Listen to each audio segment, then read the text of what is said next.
Today's video is brought to you by Audible. If you've ever wanted to experience classic books in a whole new way, now's your chance.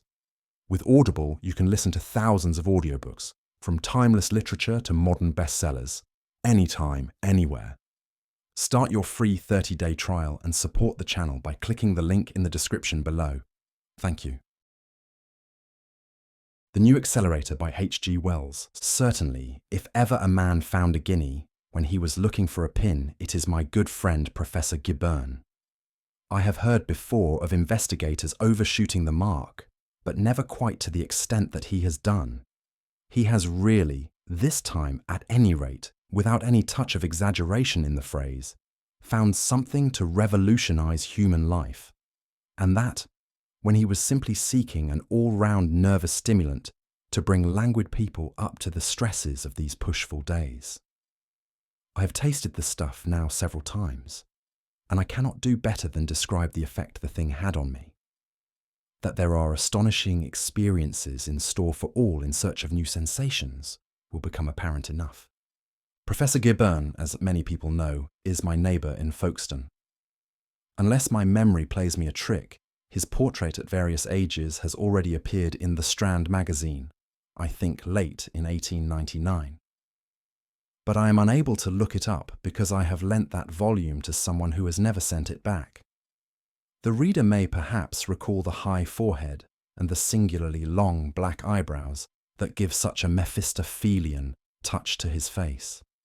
He occupies one of those pleasant little detached houses in the mixed style that make the western end of the Upper Sandgate Road so interesting.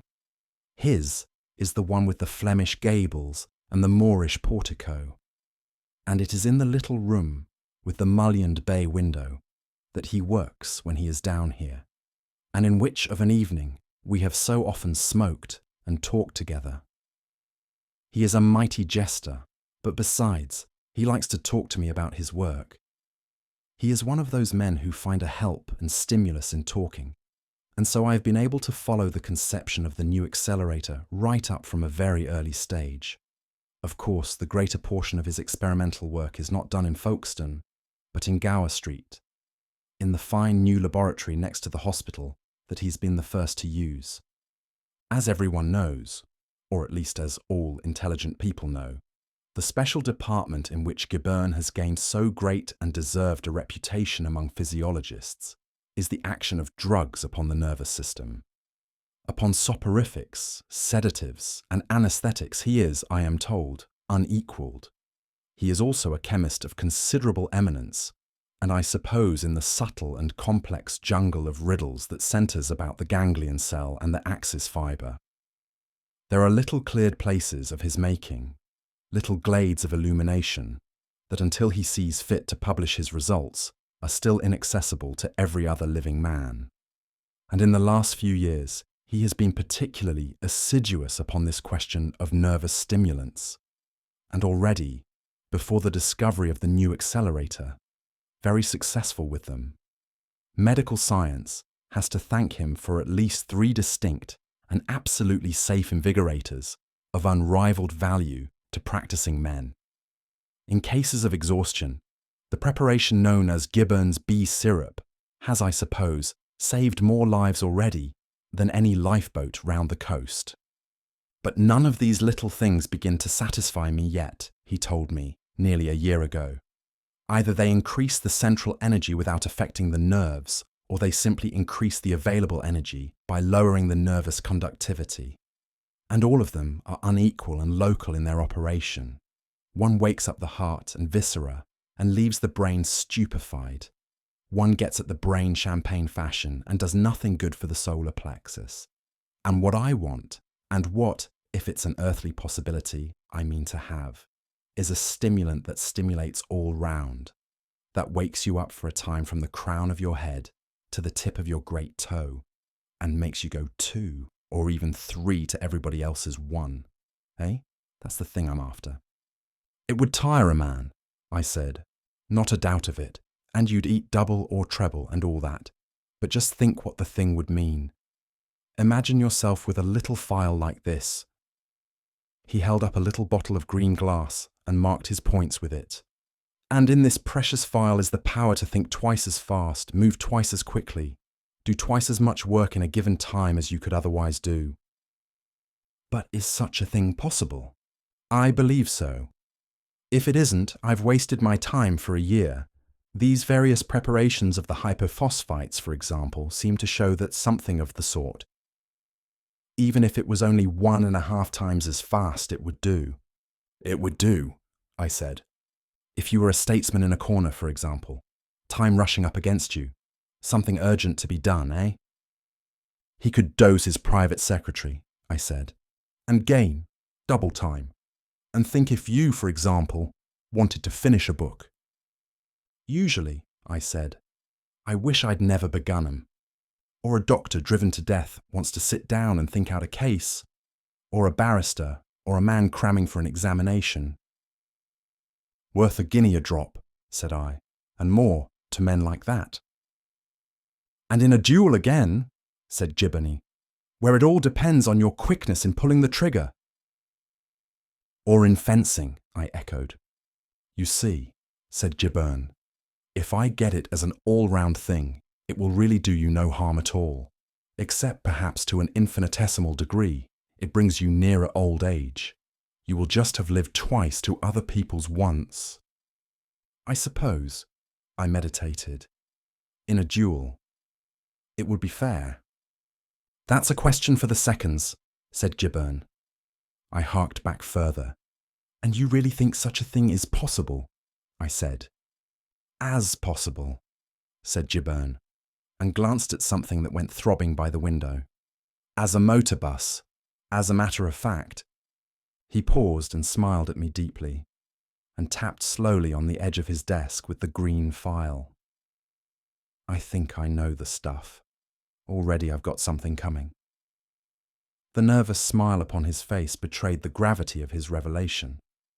He rarely talked of his actual experimental work unless things were very near the end. And it may be, I shouldn't be surprised. It may even do the thing at a greater rate than twice. It will be rather a big thing, I hazarded. It will be, I think, rather a big thing. But I don't think he quite knew what a big thing it was to be, for all that. I remember we had several talks about the stuff after that. The new Accelerator, he called it, and his tone about it grew more confident on each occasion.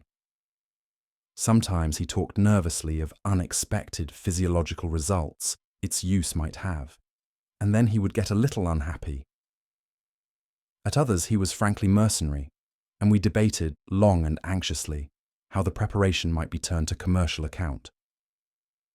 It's a good thing, said Gibberne, a tremendous thing. I know I'm giving the world something, and I think it only reasonable we should expect the world to pay. The dignity of science is all very well, but I think somehow I must have the monopoly of the stuff for, say, 10 years. I don't see why all the fun in life should go to the dealers in ham. My own interest in the coming drug certainly did not wane in the time. I have always had a queer little twist towards metaphysics in my mind.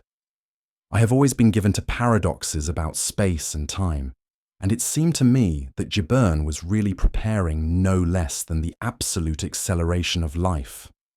Suppose a man repeatedly dosed with such a preparation. He would live an active and record life indeed, but he would be an adult at 11, middle-aged at 25, and by 30 well on the road to senile decay. It seemed to me that so far Gibberne was only going to do for anyone who took his drug exactly what nature has done for the Jews and Orientals, who are men in their teens and aged by 50, and quicker in thought and act than we are all the time. The marvel of drugs has always been great to my mind.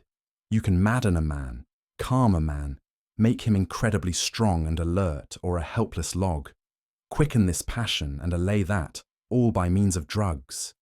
And here was a new miracle to be added to this strange armory of files the doctors use.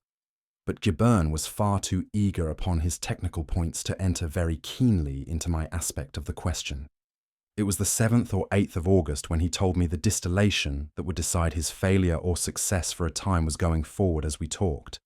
And it was on the 10th that he told me the thing was done, and the new Accelerator a tangible reality in the world. I met him as I was going up the Sandgate Hill towards Folkestone. I think I was going to get my hair cut, and he came hurrying down to meet me. I suppose he was coming to my house to tell me at once of his success. I remember that his eyes were unusually bright and his face flushed, and I noted even then the swift alacrity of his step. "It's done," he cried, and gripped my hand, speaking very fast. "It's more than done. Come up to my house and see." "Really?" "Really," he shouted. "Incredibly. Come up and see." "And it does? Twice?" "It does more. Much more. It scares me. Come up and see the stuff. Taste it. Try it. It's the most amazing stuff on earth." He gripped my arm and, walking at such a pace that he forced me into a trot, went shouting with me up the hill. A whole sarabank full of people turned and stared at us in unison, after the manner of people in charabancs. It was one of those hot, clear days that Folkestone sees so much of. Every colour incredibly bright and every outline hard. There was a breeze, of course, but not so much breeze as sufficed under these conditions to keep me cool and dry. I panted for mercy. "I'm not walking fast, am I?" cried Gibbon, and slackened his pace to a quick march. "You've been taking some of this stuff," I puffed. "No," he said. "At the utmost, a drop of water that stood in a beaker from which I had washed out the last traces of the stuff. I took some last night, you know. But that is ancient history now." "And it goes twice?" I said, nearing his doorway in a grateful perspiration. "It goes 1,000 times! Many thousand times!" cried Gibbon with a dramatic gesture, flinging open his early English carved oak gate. "Phew!" said I, and followed him to the door. "I don't know how many times it goes," he said, with his latchkey in his hand. "And it throws all sorts of light on nervous physiology. It kicks the theory of vision into a perfectly new shape. Heaven knows how many thousand times. We'll try all that after. The thing is, to try the stuff now." "Try the stuff?" I said, as we went along the passage. "Rather," said Gibbon, turning on me in his study. "There it is in that little green phial there. Unless you happen to be afraid. I am a careful man by nature, and only theoretically adventurous. I was afraid. But on the other hand, there is pride." "Well," I haggled. "You say you've tried it?" "I've tried it," he said, "and I don't look hurt by it, do I? I don't even look livery, and I feel—" I sat down. "Give me the potion," I said. "If the worst comes to the worst, it will save having my hair cut, and that I think is one of the most hateful duties of a civilized man. How do you take the mixture?" "With water," said Gibbon, whacking down a carafe. He stood up in front of his desk and regarded me in his easy chair. His manner was suddenly affected by a touch of the Harley Street specialist. "It's rum stuff, you know," he said. I made a gesture with my hand. "I must warn you in the first place, as soon as you've got it down, to shut your eyes, and open them very cautiously in a minute or so's time. One still sees. The sense of vision is a question of length of vibration, and not of multitude of impacts. But there's a kind of shock to the retina, a nasty, giddy confusion just at the time if the eyes are open. Keep 'em shut." "Shut," I said. "Good. And the next thing is, keep still. Don't begin to whack about. You may fetch something a nasty rap if you do. Remember, you will be going several thousand times faster than you ever did before. Heart, lungs, muscles, brain, everything. And you will hit hard without knowing it. You won't know it, you know. You'll feel just as you do now. Only everything in the world will seem to be going ever so many thousand times slower than it ever went before. That's what makes it so deuced queer." "Law," I said. "And you mean—" "You'll see," said he, and took up a little measure. He glanced at the material on his desk. "Glasses," he said. "Water. All here. Mustn't take too much for the first attempt." The little phial glucked out its precious contents. Don't forget what I told you, he said, turning the contents of the measure into a glass in the manner of an Italian waiter measuring whiskey. Sit with the eyes tightly shut and in absolute stillness for 2 minutes, he said. Then you will hear me speak. He added an inch or so of water to the little dose in each glass. By the by, he said, don't put your glass down. Keep it in your hand and rest your hand on your knee. Yes, so. And now? He raised his glass. The new accelerator, I said. The new accelerator, he answered. And we touched glasses and drank, and instantly I closed my eyes. You know that blank non-existence into which one drops when one has taken gas? For an indefinite interval it was like that. Then I heard Gibern telling me to wake up, and I stirred and opened my eyes. There he stood as he had been standing, glass still in hand. It was empty. That was all the difference. Well, said I. Nothing out of the way. Nothing. A slight feeling of exhilaration, perhaps. Nothing more. Sounds? Things are still, I said. By Jove! Yes, they are still, except the sort of faint patter, like rain falling on different things. What is it? Analyze sounds, I think he said, but I am not sure. He glanced at the window. Have you ever seen a curtain before a window fixed in that way before? I followed his eyes, and there was the end of the curtain, frozen as it were, corner high, in the act of flapping briskly in the breeze. No, said I. That's odd. And here, he said, and opened the hand that held the glass. Naturally I winced, expecting the glass to smash, but so far from smashing it did not even seem to stir. It hung in midair, motionless. Roughly speaking, said Gibern, an object in these latitudes falls 16 feet in the first second. This glass is falling 16 feet in a second now. Only you see, it hasn't been falling yet for the 100th part of a second. That gives you some idea of the pace of my accelerator. And he waved his hand round and round, over and under the slowly sinking glass. Finally, he took it by the bottom, pulled it down, and placed it very carefully on the table. Eh? He said to me and laughed. That seems all right, I said, and began very gingerly to raise myself from my chair. I felt perfectly well, very light and comfortable, and quite confident in my mind. I was going fast all over. My heart, for example, was beating 1,000 times a second, but that caused me no discomfort at all. I looked out of the window. An immovable cyclist, head down, and with a frozen puff of dust behind his driving wheel, scorched to overtake a galloping charabanc that did not stir. I gaped in amazement at this incredible spectacle. Gibern, I cried, how long will this confounded stuff last? Heaven knows, he answered. Last time I took it, I went to bed and slept it off. I tell you, I was frightened. It must have lasted some minutes, I think.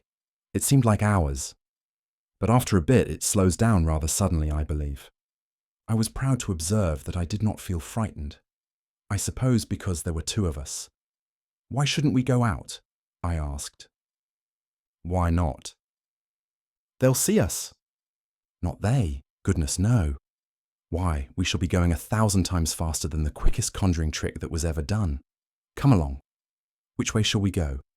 Window or door? And out by the window we went. Assuredly, of all the strange experiences that I have ever had, or imagined, or read of other people having or imagining, that little raid I made with Gibern on the Folkestone Leas, under the influence of the new accelerator, was the strangest and maddest of all. We went out by his gate into the road, and there we made a minute examination of the statuesque passing traffic, the tops of the wheels and some of the legs of the horses of this charabanc, the end of the whiplash and the lower jaw of the conductor, who was just beginning to yawn, were perceptibly in motion, but all the rest of the lumbering conveyance seemed still, and quite noiseless, except for a faint rattling that came from one man's throat. And as parts of this frozen edifice there were a driver, you know, and a conductor, and 11 people. The effect as we walked about the thing began by being madly queer and ended by being disagreeable. There they were, people like ourselves, and yet not like ourselves, frozen in careless attitudes, caught in mid-gesture. A girl and a man smiled at one another, a leering smile that threatened to last for evermore.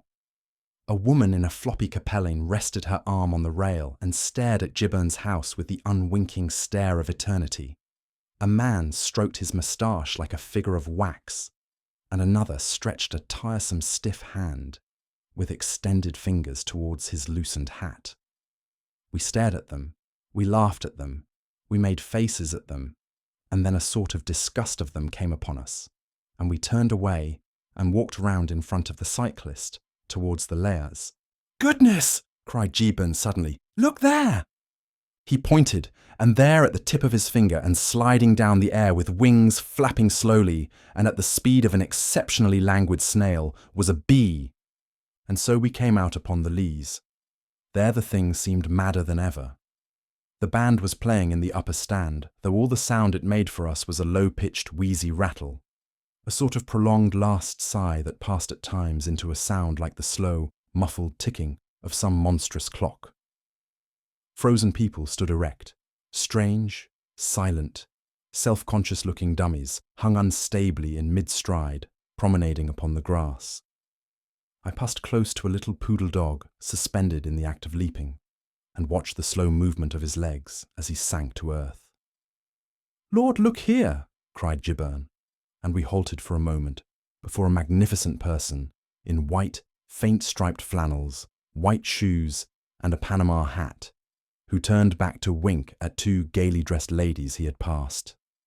A wink, studied with such leisurely deliberation as we could afford, is an unattractive thing. It loses any quality of alert gaiety, and one remarks that the winking eye does not completely close, that under its drooping lid appears the lower edge of an eyeball and a little line of white. "Heaven give me memory," said I, "and I will never wink again." "Or smile," said Gibbon, with his eye on the lady's answering teeth. "It's infernally hot somehow," said I. "Let's go slower." "Oh, come along," said Gibbon. We picked our way among the bath chairs in the path. Many of the people sitting in the chairs seemed almost natural in their passive poses, but the contorted scarlet of the bandsmen was not a restful thing to see. A purple-faced little gentleman was frozen in the midst of a violent struggle to refold his newspaper against the wind. There were many evidences that all these people in their sluggish way were exposed to a considerable breeze, a breeze that had no existence so far as our sensations went. We came out and walked a little way from the crowd and turned and regarded it. To see all that multitude changed to a picture, smitten rigid, as it were, into the semblance of realistic wax, was impossibly wonderful. It was absurd, of course, but it filled me with an irrational, an exultant sense of superior advantage. Consider the wonder of it. All that I had said and thought and done since the stuff had begun to work in my veins had happened, so far as those people, so far as the world in general went, in the twinkling of an eye. "The new Accelerator," I began, but Gibbon interrupted me. "There's that infernal old woman," he said. "What old woman?" "Lives next door to me," said Gibbon. "Has a lapdog that yaps. Gods! The temptation is strong." There is something very boyish and impulsive about Gibbon at times. Before I could expostulate with him, he had dashed forward, snatched the unfortunate animal out of visible existence, and was running violently with it towards the cliff of the Layas. It was most extraordinary. The little brute, you know, didn't bark or wriggle or make the slightest sign of vitality. It kept quite stiffly in an attitude of somnolent repose, and Gibbon held it by the neck. It was like running about with a dog of wood. "Gibbon," I cried, "put it down." Then I said something else. "If you run like that, Gibbon," I cried, "you'll set your clothes on fire. Your linen trousers are going brown as it is." He clapped his hand on his thigh and stood hesitating on the verge. "Gibberne!" I cried, coming up. "Put it down! This heat is too much! It's our running so! 2 or 3 miles a second! Friction of the air!" "What?" he said, glancing at the dog. "Friction of the air," I shouted. "Friction of the air. Going too fast. Like meteorites and things. Too hot. And gibberne. Gibberne. I'm all over pricking and a sort of perspiration. You can see people stirring slightly. I believe the stuff's working off. Put that dog down." "Eh?" he said. "It's working off," I repeated. "We're too hot and the stuff's working off. I'm wet through." He stared at me, then at the band, the wheezy rattle of whose performance was certainly going faster. Then, with a tremendous sweep of the arm, he hurled the dog away from him and it went spinning upward, still inanimate, and hung at last over the grouped parasols of a knot of chattering people. Gibberne was gripping my elbow. "By Jove!" he cried. "I believe it is! A sort of hot pricking and, yes, that man's moving his pocket handkerchief. Perceptibly, we must get out of this sharp." But we could not get out of it sharply enough. Luckily, perhaps. For we might have run, and if we had run we should, I believe, have burst into flames. Almost certainly we should have burst into flames. You know we had neither of us thought of that. But before we could even begin to run, the action of the drug had ceased. It was the business of a minute fraction of a second. The effect of the new accelerator passed like the drawing of a curtain, vanished in the movement of a hand. I heard Gibberne's voice in infinite alarm. "Sit down," he said, and flop, down upon the turf at the edge of the lias I sat, scorching as I sat. There is a patch of burnt grass there still, where I sat down. The whole stagnation seemed to wake up as I did so. The disarticulated vibration of the band rushed together into a blast of music. The promenaders put their feet down and walked their ways. The papers and flags began flapping. Smiles passed into words. The winker finished his wink and went on his way complacently, and all the seated people moved and spoke. The whole world had come alive again, was going as fast as we were, or rather, we were going no faster than the rest of the world. It was like slowing down as one comes into a railway station. Everything seemed to spin round for a second or two. I had the most transient feeling of nausea, and that was all. And the little dog, which had seemed to hang for a moment when the force of Gibberne's arm was expended, fell with a swift acceleration clean through a lady's parasol. That was the saving of us. Unless it was for one corpulent old gentleman in a bath chair, who certainly did start at the sight of us and afterwards regarded us at intervals with a darkly suspicious eye. And finally, I believe, said something to his nurse about us. I doubt if a solitary person remarked our sudden appearance among them. Plop. We must have appeared abruptly. We ceased to smoulder almost at once, though the turf beneath me was uncomfortably hot. The attention of everyone, including even the Amusements Association band, which on this occasion, for the only time in its history, got out of tune, was arrested by the amazing fact, and the still more amazing yapping and uproar caused by the fact that a respectable, overfed lapdog, sleeping quietly to the east of the bandstand, should suddenly fall through the parasol of a lady on the west, in a slightly singed condition, due to the extreme velocity of its movements through the air. In these absurd days, too, when we are all trying to be as psychic and silly and superstitious as possible. People got up and trod on other people. Chairs were overturned. The Lees policeman ran. How the matter settled itself, I do not know. We were much too anxious to disentangle ourselves from the affair and get out of range of the eye of the old gentleman in the bath chair to make minute inquiries. As soon as we were sufficiently cool and sufficiently recovered from our giddiness and nausea and confusion of mind to do so, we stood up and, skirting the crowd, directed our steps back along the road below the Metropole towards Gibberne's house. But amidst the din, I heard very distinctly The gentleman who had been sitting beside the lady of the ruptured sunshade, using quite unjustifiable threats and language to one of those chair attendants who have "Inspector" written on their caps. "If you didn't throw the dog," he said, "who did?" The sudden return of movement and familiar noises, and our natural anxiety about ourselves. Our clothes were still dreadfully hot, and the fronts of the thighs of Gibern's white trousers were scorched a drabbish brown, prevented the minute observations I should have liked to make on all these things. Indeed, I really made no observations of any scientific value on that return. The bee, of course, had gone. I looked for that cyclist, but he was already out of sight as we came into the upper Sandgate Road, or hidden from us by traffic. The charabanc, however, with its people now all alive and stirring, was clattering along at a spanking pace, almost abreast of the nearer church. We noted, however, that the window-sill on which we had stepped through, getting out of the house, was slightly singed, and that the impressions of our feet on the gravel of the path were unusually deep. So it was, I had my first experience of the new accelerator.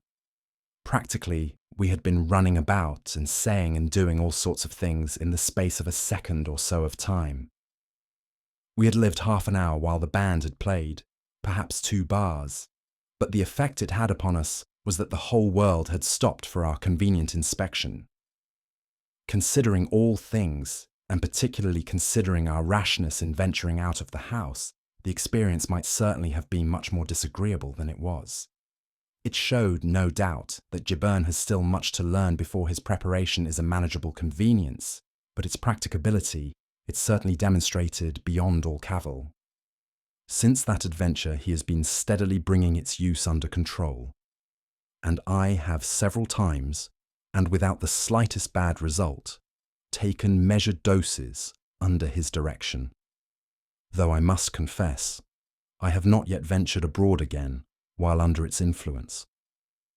I may mention, for example, that this story has been written at one sitting and without interruption, except for the nibbling of some chocolate by its means. I began at 6:25, and my watch is now very nearly at the minute past the half hour. The convenience of securing a long, uninterrupted spell of work in the midst of a day full of engagements cannot be exaggerated. Gibern is now working at the quantitative handling of his preparation, with especial reference to its distinctive effects upon different types of constitution. He then hopes to find a retarder with which to dilute its present rather excessive potency. The retarder will, of course, have the reverse effect to the accelerator. Used alone, it should enable the patient to spread a few seconds over many hours of ordinary time, and so to maintain an apathetic inaction, a glacier-like absence of alacrity, amidst the most animated or irritating surroundings. The two things together must necessarily work an entire revolution in civilized existence. It is the beginning of our escape from that time garment of which Carlyle speaks. While this accelerator will enable us to concentrate ourselves with tremendous impact upon any moment or occasion that demands our utmost sense and vigour, the retarder will enable us to pass in passive tranquillity through infinite hardship and tedium. Perhaps I am a little optimistic about the retarder, which has indeed still to be discovered, but about the accelerator there is no possible sort of doubt whatever. Its appearance upon the market in a convenient, controllable and assimilable form is a matter of the next few months. It will be obtainable of all chemists and druggists in small green bottles, at a high but, considering its extraordinary qualities, by no means excessive price. Gibern's nervous accelerator it will be called, and he hopes to be able to supply it in 3 strengths, 1 in 200, 1 in 900, and 1 in 2000, distinguished by yellow, pink, and white labels respectively. No doubt its use renders a great number of very extraordinary things possible, for of course, the most remarkable, and possibly even criminal proceedings may be effected with impunity by thus dodging, as it were, into the interstices of time. Like all potent preparations, it will be liable to abuse. We have, however, discussed this aspect of the question very thoroughly, and we have decided that this is purely a matter of medical jurisprudence and altogether outside our province.